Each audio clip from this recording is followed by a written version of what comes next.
Actors का बहुत बहुत आभार प्रकट करना चाहता हूँ, विवेक जी का, प्रदीप जी का। जब मैंने ये फिल्म की थी तो मुझे इतनी उम्मीद नहीं थी कि इतनी खूबसूरत फिल्म बनी होगी, कि हमें आपके काफ़ी दिन चाहिए इसको शूट करने के लिए। तो मैंने कहा मेरे 5 शोज चल रहे हैं, मैं 5 में से कहाँ से टाइम निकालूंगा। मैं जो सही टाइम पर आता हूँ अपने सेट पे, उसका कारण सिर्फ यह है कि इतने शोज हैं और प्रोड्यूसर मुझे जल्दी छोड़ता नहीं है, इसलिए मैं जो दूसरे सेट पे पहुंचने में बहुत देर लग जाती है। अब तुम ये एक प्रपोजल लेकर मेरे सामने आ गया। उसने बोला आप एक बार कहानी सुन लीजिए। जब मैंने कहानी सुनी तो मैं सुनता ही रह गया और मैंने तुरंत हामी भर दी। उसी वक्त मैंने इनको डेट भी निकाल के दे दी। Thank you so much, thank you so much to my producers, so much thank you to my technicians, so much thanks to my all actors who has cooperated me the maximum. Thank you very much. हमारे जीवन में जिसे youth बहुत पसंद करता है, जैसे जब हम अपने धर्म की बात करते हैं, जब हम अपने अच्छे समाज की बात करते हैं, जब हम अपनी अच्छी संस्कृति की बात करते हैं, तो हमारा यूथ जो है हमारे बहुत करीब आता है और हमसे जुड़ने लगता है। इसमें इस फिल्म के अंदर वो सारी चीजें हैं, रोचकता है कहानी के अंदर, बहुत रोचकता है।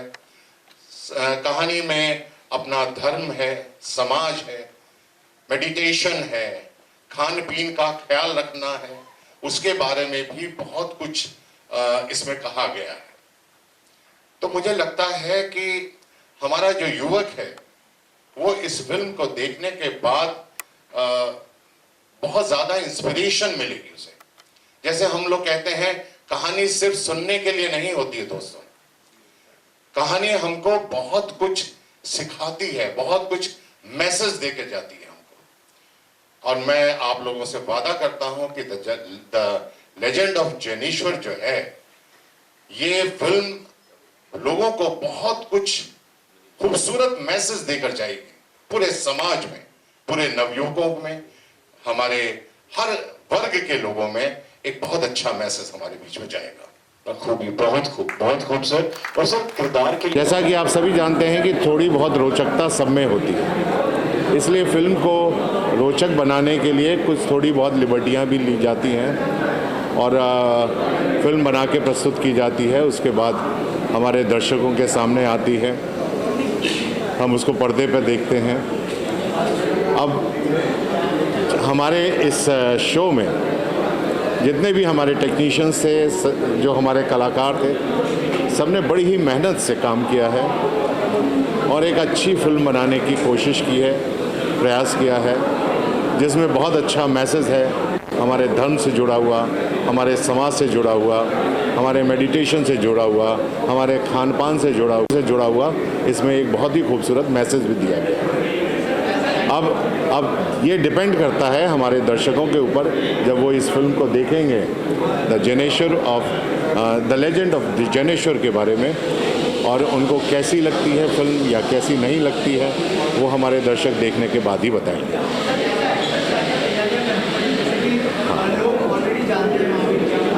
ये जैसा कि आप सभी लोग जानते हैं कि अभिनेता ही कलाकार होता है, और कलाकार को जब कोई एक अच्छा कैरेक्टर दिया जाता है तो वो पहले इसके ऊपर थोड़ा सा स्टडी करता है, क्योंकि ये जो लेजेंडरी कैरेक्टर होते हैं, the bigger than life, larger than life वाले, उसके बारे में जैसे आम जनता में आपने फादर का रोल करना है, दादा का रोल करना है, तो वो तो बड़ा इजीली आप प्ले कर लेते हैं। लेकिन जब कोई कैरेक्टर, कोई लेजेंड का कैरेक्टर आपको जब मिलता है तो उसके लिए आपको थोड़ा सा स्टडी करना पड़ता है और आपको थोड़ा सा सींचना पड़ता है, उसके बारे में थोड़ा सा डिटेलिंग जाननी पड़ती है।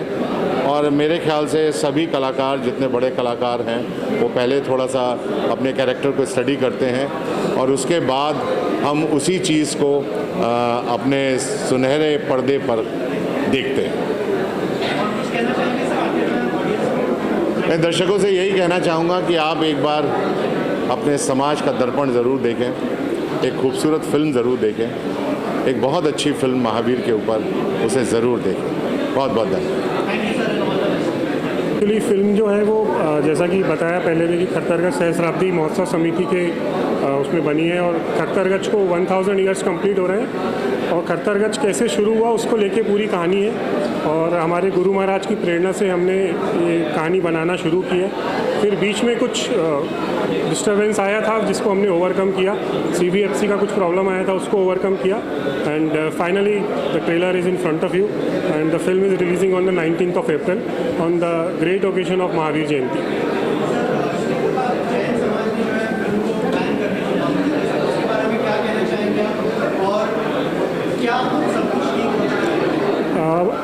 फर्स्टली जैन समाज ने बैन करने की मांग नहीं की थी। कुछ असामाजिक तत्व हैं, कुछ 4-5 लोग हैं जिनका यही काम है कि हर चीज़ अच्छी चीज़ पे अड़ंगा लगाना कुछ लोगों का काम होता है, जो वो लोग कर रहे थे। लेकिन 99% लोग इस फिल्म को देखना चाहते हैं और ईगरली वेट कर रहे हैं।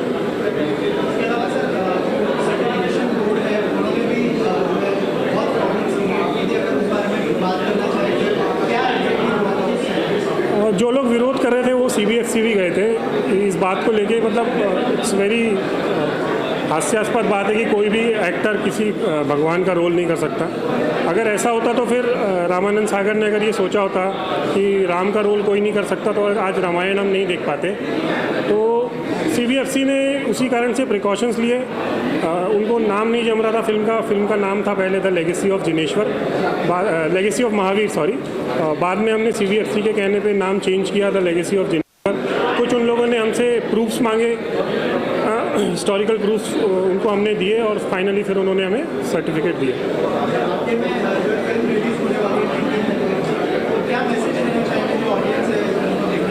मैं यही चाहता हूँ कि इससे पहले भी जैनिज़्म पे फिल्में बनी हैं, यूट्यूब पे आप देख सकते हैं, लेकिन इतने बड़े लेवल पे ग्लोबली अभी मैं मेरे पार्टनर से बात कर रहा था कि हम लोग इसको ग्लोबली रिलीज़ कर रहे हैं। It's a world wide release, Germany में, ईस्ट अफ्रीका में, ऑस्ट्रेलिया में। तो मैं चाहता हूँ कि हर कोई इस फिल्म को जाके देखे, जैन ही नहीं अजैन भी फिल्म को जाके देखें, क्योंकि इसमें सबके लिए बहुत कुछ है देखने को।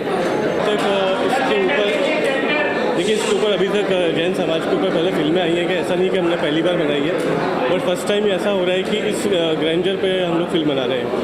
प्रेशर तो कुछ नहीं था बिकॉज हम लोग we are not dealing with the kind of any kind of micro subject, it है हिस्टोरिकल इवेंट, तो इस तरह का प्रेशर नहीं था। हाँ, रही बात जहाँ तक कंट्रोवर्सीज की थी, वो अननेसेसरी होती हैं, कई फिल्मों को उसका सामना करना पड़ता है, but we have a believe in our legal system, जहाँ पे हम केस जीते और उसके बाद हमने CBFC से सर्टिफिकेशन लिया।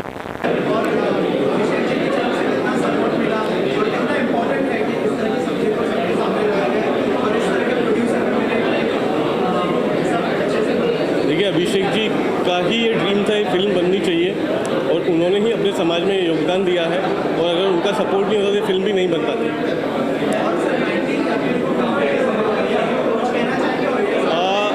वी आर सो फॉर्चुनेट कि कल ही हम लोगों की जर्मनी में डील लॉक हुई है। हम लोग इस फिल्म को Germany, Sweden, Frankfurt, Australia, New Zealand और साउथ अफ्रीका में रिलीज़ कर रहे हैं। पहले मैं आपको मेरा इंट्रोडक्शन दे दूं। ये जो फिल्म बनी है जिसके प्रोड्यूसर अभिषेक मालू हैं, और ये एक हमारी श्री खत्तरगंज सहस्त्राब्दी महोत्सव समिति जो ऑल इंडिया लेवल पे बनी थी, जिसमें हमारे विदेशों के भी सहयोगी हैं, उन सब के सहयोग से और आचार्य श्री जिन पीयूष सागेश्वरी जी महाराज साहब की प्रेरणा से कि खत्तरगंज का सहस्त्राब्दी महोत्सव होना चाहिए, इसलिए उसको इस फिल्म को बनाया गया। प्रश्न, एनी क्वेश्चन? बोलिए। इसके अलावा बहुत सारी कंट्रोवर्सी से जुड़ी हुई थी, क्या कहना चाहेंगे? No controversy. किसी को कुछ मैसेज देना चाहेंगे? नहीं, there was no controversy, there can be a misunderstanding and it cleared, और कोई जरूरत नहीं थी। तो भी आचार्य भगवंत के निर्देश में अभिषेक मालू ने और खत्तरगंज सहस्त्राब्दी महोत्सव समिति के अंतर्गत फिल्म बनी है। निश्चित रूप से हर कण, हर उस फिल्म का क्षण, हर बात पूर्ण रूप से आधारित है, आगम आधारित है, 10वें कालीन सूत्र के आधारित है। किसी की बात में कोई भी मन गढ़ंत चीज़ नहीं लगाई गई है, इसलिए किसी को भी कुछ भी विचार करने की जरूरत नहीं है। वे इस फिल्म को देखें और देख के उनका अपने आप उनकी सोच में अगर कहीं कोई माइनस हुआ है तो वो निश्चित रूप से बदली होगा, क्योंकि चित्रण इतना अच्छा किया गया है और शास्त्र के हिसाब से किया गया है, इसलिए आप इस फिल्म को जरूर देखें। बोलो। जैन धर्म अति दुर्लभ धर्म है। उस धर्म को सही ढंग से फरमाने के लिए खत्तर गज परंपरा में हमारे आचार्य भगवंत ने हमारे आगमों के अनुसार जो सही था, जो शास्त्र, उस पूरी सही और शास्त्र प्रमाण को इस फिल्म के द्वारा प्रदर्शित किया गया है कि जैन धर्म कैसे पालना की जाती है, सही साधु कैसे होते हैं, आडंबर क्या होता है, उसका पूर्ण रूप से परिपूर्ण इस फिल्म के द्वारा किया गया है। कहीं भी कोई भी तरह की एक क्षणिक भी मेल जोल या मनमुटाव या मनगढ़ंत बात नहीं है। ये जो भी है शास्त्र प्रमाण है। समिति से उठाऊंगा। खतरगज के 1000 साल पूरे होने पे जो खरा शब्द, खरतर शब्द पड़ा था, उसको प्रमाणित करने के लिए, उसकी सारी घटना का चित्रण करने के लिए ये फिल्म बनाई गई थी। खरा माने होता है प्योरनेस, प्योरिटी और ट्रुथनेस। तो जो जिनेश्वर सूरी ने शास्त्रार्थ किया था सुराचार्य के साथ, उसमें उन्होंने कैसे सत्य को जीता था, उस पूरा चित्रण इस फिल्म में किया गया है, जो खतरगज सहस्त्राब्दी महोत्सव समिति के अंतर्गत बनी है। मैं पूरे मीडिया का बहुत धन्यवाद करना चाहूँगा कि आप लोगों ने एक इस धार्मिक फिल्म के लिए अपना इतना समय निकाल कर आप लोग यहाँ आए, ताकि एक देश को संस्कृति का सही रूप दिखाने के लिए आपकी मीडिया ने जो समय दिया, उसके लिए आपका बहुत बहुत धन्यवाद, आभार। द लेगेसी ऑफ जिनेश्वर के बारे में क्या कहूँ, ये अपने आप में ही एक बहुत बड़ी कहानी है। निशब्द हूँ मैं इस बारे में। खैर, मैं इस फिल्म में वैसे नेगेटिव किरदार कर रहा हूँ, जो सुराचार्य का किरदार है मेरा इसमें इस फिल्म में बहुत ही ट्विस्ट लाता हूँ मैं, क्योंकि एक फिल्म बिना विलन के अधूरी रहती है। जैसे इस फिल्म में मानिए जिनेश्वर स्वामी है, अपने वर्धमान सूरी है, ये गुरु शिष्य के बीच अगर कोई इनमें मतभेद पैदा करता है या इन दोनों के बीच कोई खटास पैदा करता है, इनमें झूठ का अगर कोई साथ देता है, या मैं इन दोनों के बीच इनको बदनाम करने पर इतना तुला होता, वो सब तर्क वितर्क है इस फिल्म में। पूरा शास्त्रार्थ है, और उस शास्त्रार्थ में आखिर में मेरी हार होती है, क्योंकि मैं इसमें नेगेटिव सुराचार्य का किरदार कर रहा हूँ, और ये दोनों इस फिल्म के हीरो हैं जो आज प्रीमियम पर आ नहीं सके, क्योंकि एक तो ये मुंबई में शूटिंग कर रहे हैं अपने जिनेश्वर स्वामी, और दूसरे जो है हमारे मनीष मिश्रा, वो हरियाणा में फिल्म की शूटिंग कर रहे हैं। और इन दोनों ने अपना 100% दिया इस फिल्म में, पूरी मेहनत की है इन्होंने इस किरदार के लिए। अपने हाव भाव, जहाँ तक कि चाल, कैसे उठना चाहिए, कैसे बैठना चाहिए, कैसे बात करना चाहिए, और इन्होंने इस किरदार को जिया है, अपने अंदर उतारा इस किरदार को, ताकि दर्शकों के सामने जब ये फिल्म पर्दे पर आए तो वाकई में ऐसा लगे कि कोई फिल्म बनी है जिसके लिए इन्होंने पूरी अपनी मेहनत की। बस मैं चाहूँगा दर्शकों से कि वो इस फिल्म को देखें, इस महावीर जयंती पर इस फिल्म को प्रतिसाद दे, इसको सराहे, क्योंकि ये फिल्म वाकई में बहुत अच्छी फिल्म बनी है। पूरी टीम ने मेहनत की है, और वो फिल्म के माध्यम से आपको इसमें सारी चीज़ें नज़र आएगी। बहुत ही बेहतरीन फिल्म बनाई है, और एक फिल्म नहीं है, एक तथ्य है, जांच परख के बनाई गई मूवी है। और इस फिल्म में मेरा जो किरदार है वो राजपुरोहित का है, जो इस फिल्म में एक महत्वपूर्ण कड़ी है। तो हम यही चाहते हैं कि आप सब इस फिल्म को देखें और इससे जुड़ी हुई सारी जानकारियाँ लें, जो कि आज के समाज के लिए बहुत ही इम्पोर्टेंट है। सबसे पहले जो फिल्म का कैनवास है वो काफ़ी बड़ा है, एंड मेरे लिए बहुत बड़ा चैलेंज था कि उस कैनवास को मैं मेरे म्यूज़िक से कैसे कोप अप कर पाऊँ या फिर एलिवेट कर पाऊँ। एंड वहाँ पे बहुत हेल्प मिली हमारे डायरेक्टर्स की, हमारे क्रिएटर्स की। एंड हमने काफ़ी लाइव चीज़ें की, इसमें कोरस किए, सितार किए, फ्लूट लाइव किया हमने। एक बहुत फुलफिलिंग साउंडस्केप क्रिएट किया हमने, जो कि इसको इस विजुअल्स को कॉम्प्लीमेंट कर पाए। आई कैन नॉट से कि उसको ओवर पावर कर पाए, बट डेफिनेटली कॉम्प्लीमेंट तो करेगी, इतना मैं कह सकता हूँ। और जैसा कि आपने ट्रेलर देखा होगा अंदर, तो फ्रेम्स और स्टोरी टेलिंग बहुत अच्छी की हुई है। सारे एक्टर्स ने काम अच्छा किया है, बस ये है कि ज़्यादा से ज़्यादा लोग इसे देखें, और जितना देखेंगे उतना हमारे लिए अच्छा है, फिल्म के लिए अच्छा है, इस कल्चर के लिए अच्छा है। ये कल्चर दिखाने के लिए बहुत मेहनत की है डायरेक्टर ने, राइटर ने, सब लोगों ने। सो मेरा कहना बस ये है कि ज़्यादा से ज़्यादा लोग के बारे में लोगों को पता चले और ये फिल्म देखें, बस। Thank you. इस मूवी में सबसे स्पेशल चीज़ ये है कि आध्यात्मिक है और सामाजिक है।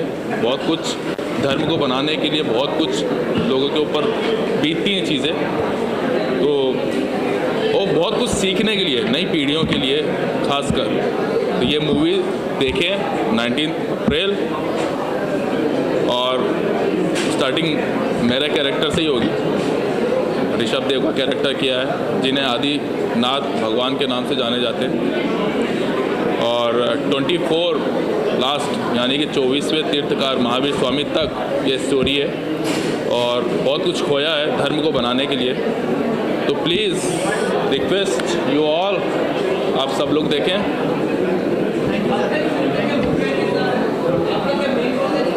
मेरा इसके अंदर है ऋषभ देव, यानी कि आदिनाथ भगवान का कैरेक्टर है। स्टार्टिंग जो सबसे फर्स्ट गुरु थे जैन धर्म के, तो उन्हीं का कैरेक्टर मैं प्ले कर रहा हूँ। सो आप मुझे इस मूवी में स्टार्टिंग। विवेक जी हैं डायरेक्टर, प्रदीप डायरेक्टर डीओ है ना, बनाया दोनों ने। तो आप पूछिए, अगर उल्टा हमें आपसे पूछना है, आपको कैसे लगा? पब्लिक से, जैसा मैंने वहाँ भी बोला था कि ये फिल्म सिर्फ जैनों के लिए नहीं है, ये नॉर्मल पब्लिक के लिए भी है। क्योंकि जैनिज़्म में जो बोला गया है, जिस तरीके से हमने रिसर्च किया, मैं तो जैन रिलीजन से नहीं हूँ, लेकिन जितना हमने रिसर्च किया, जितना हमें सीखने मिला वहाँ से, मुझे लगता है कि नॉर्मल पब्लिक को भी ये सीख मिलनी चाहिए। जब एक कॉन्फ्लिक्ट होता है, आज की तारीख में तो कॉन्फ्लिक्ट का मतलब ये होता है कि कॉन्फ्लिक्ट हो गया, हाथापाई कर लो या वॉर कर लो, हर जगह ये चल रहा है। जैनिज़्म आपको क्या सिखाता है कि कॉन्फ्लिक्ट पे भी पीसफुली उसको किस तरीके से रिजॉल्व किया जा सकता है। जैसा बोलते हैं ना, आग के साथ आग लगाना ज़रूरी नहीं है। जैनिज़्म ये बोलता है कि अगर आग लगाता है सामने वाला, तो आप पानी डालिए उस पर। आप सामने वाले के एग्रेशन में अपना एग्रेशन जोड़िए मत, उसको पीसफुली उसको हैंडल कीजिए, अपना पॉइंट ऑफ व्यू रखिए और उसे जीत लीजिए। जीतने का मतलब क्या होता है? अगर फोर्स से आपने किसी को जीता, राइट, आप आदमी का फिजिकली जीत सकते हो, आप उसका दिल नहीं जीत सकते। और आदमी को जीतने का आदमी को अगर आपको जीतना है तो उसका थॉट और उसका दिल जीतना पड़ेगा आज की तारीख में, राइट। तो ये फिल्म इतना इम्पॉर्टेंट है to understand what Jainism, what Bhagwan Mahavir has said and what he has given to the world. दुनिया को उन्होंने क्या दिया है। तो हमारे हिसाब से जैनों को तो ये पता है, नॉन जैन जो है, मैं उनसे रिक्वेस्ट करूँगा कि एक टाइम ये फिल्म ज़रूर देखें, क्योंकि उनका थॉट, उनका थिंकिंग प्रोसेस ये ज़रूर चेंज करेगा। Thank you.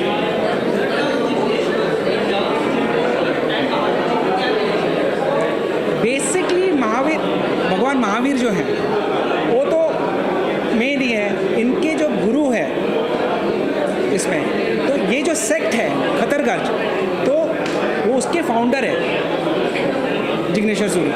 क्योंकि जो तर्क किए उन्होंने और जो फिलॉसफी उन्होंने सामने रखा, उससे ये सेक्ट बना है जो है खतरगंज। तो उन खतरगंज के फाउंडिंग फादर है जिग्नेश्वर महाराज, लेकिन महावीर भगवान, इसके लिए इनको महाराजा बोलते हैं और उनको भगवान बोलते हैं।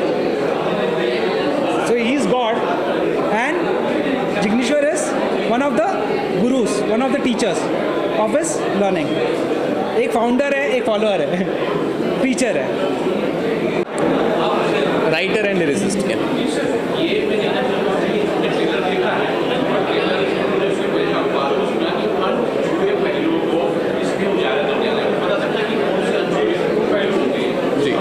ज़्यादातर जो जैन मान्यता पर आधारित कहानियाँ हैं, उसमें सिर्फ भगवान महावीर और उनके जीवन दायरे पर ही कहानियाँ आधारित हैं। लेकिन खरतरगच की कहानी पर अभी तक कुछ नहीं बना था।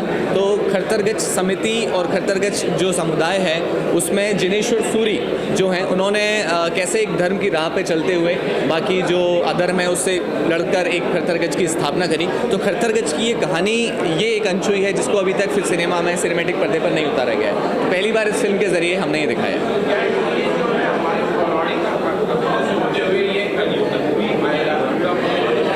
जी इस पार्ट में पहले तो सबसे पहले ये दिखाया है कि 1080 में कैसे खरतरगच बना था। जैसे कि हर फिल्म का कोई फर्स्ट पार्ट होता है जहाँ पे उसका एस्टेब्लिशमेंट दिखाया जाता है, कैसे उसकी स्थापना हुई। वो एक रोचक कहानी के जरिए, अगर हम इसको डॉक्यूमेंट्री या सिर्फ इवेंट कर देते तो वो एक बोरिंग डॉक्यूमेंट्री लगता है, लेकिन उसको कहानी में बांधना और वो एक कथा है, कथा से उसकी कहानी कैसे बुनी जाती है और बुनने के बाद में उसकी स्थापना दिखाई। उसमें उसी वक्त का हिस्टोरिक, उसमें आज का नहीं है, ये सिर्फ 1080 साल जो है वो उसी विक्रम संवत की तय कहानी, इसीलिए माइथो और हिस्टोरिक ड्रामा है। ट्रेलर से बहुत अच्छा रिस्पांस आ रहा है क्योंकि उम्मीद लोगों को जैन धर्म के बारे में आज तक ऐसा कुछ पहले आया नहीं है, कुछ बनाया नहीं है। इसलिए जब ये देखा तो बड़ा साफ़ सुथरा और बड़ा पॉजिटिव मैसेज है इसमें कि हम किसी को बड़ा या किसी को छोटा बताने की कोशिश नहीं कर रहे हैं। हम केवल ये बता रहे हैं कि जैन धर्म के सिद्धांत क्या हैं और उनकी आज के युग में मान्यता क्या है।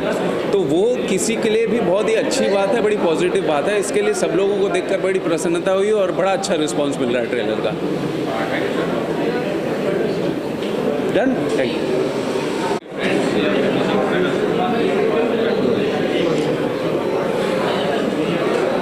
हेलो गाइस, मेरा नाम है सोहम जोशी और ये है अक्षय। एंड मैं अक्षय, और हम ये कहना चाहेंगे कि ये जो फिल्म है बहुत ही इसमें मेहनत लगी है बहुत अच्छे से, सबने मेकर्स टीम ने और हम सब ने एक्टर्स ने बहुत मेहनत से ये फिल्म बनाई है। और इस फिल्म को हम बोलेंगे कि आप ज़रूर अपने अपने घरों में और फिल्म थिएटर्स में देखें 19 अप्रैल को ऑन महावीर जयंती। मेरे कैरेक्टर का नाम श्रीधर था और इसका नाम था श्रीपति। हम दोनों यंगर रोल प्ले कर रहे हैं भगवान के। सो डेफिनेटली आप देखिएगा और बताइएगा कि कैसी लगी मूवी और हमारी एक्टिंग कैसी थी वो भी बताइएगा। Thank you so much. देखिए चैलेंजेस तो बहुत थे क्योंकि माइथो है, तो हम लोग ने माइथो में बहुत काम किया है एज ए DOP। मैंने इस मूवी में स्पेशली हम लोग ने light wise, camera angle wise बहुत मेहनत की है। हर एक चीज़, छोटी छोटी प्रॉप्स, प्रॉपर्टी, पहले लुक कैसा होता था, लाइट वाइज नेचुरल शूट होना चाहिए। और हमारी टीम ने बहुत मेहनत की इसमें। जैसे हमारे डायरेक्टर साहब, उनको पहले ब्लॉग्स अच्छे लगने चाहिए, अच्छी लाइट होनी चाहिए, नेचुरल लाइट होनी चाहिए। तो हमने कोशिश की है कि बहुत अच्छा करें, लुक बहुत अच्छा मिले, ओवरऑल फिल्म बहुत अच्छी चली जाए। और कुछ नहीं, बस वेलकम।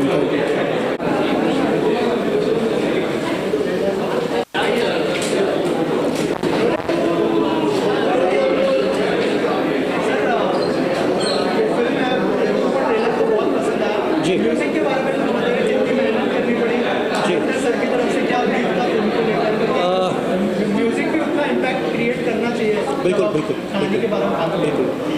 सबसे पहले तो मैं अपने आप को बहुत ही भाग्यशाली समझता हूँ कि मुझे मौका मिला एक ऐतिहासिक धर्म के लिए कंपोज करने के लिए। 2-2.5 साल की मेहनत रही है इस फिल्म के मेकिंग पर, चाहे वो म्यूज़िक हो या बैकग्राउंड हो।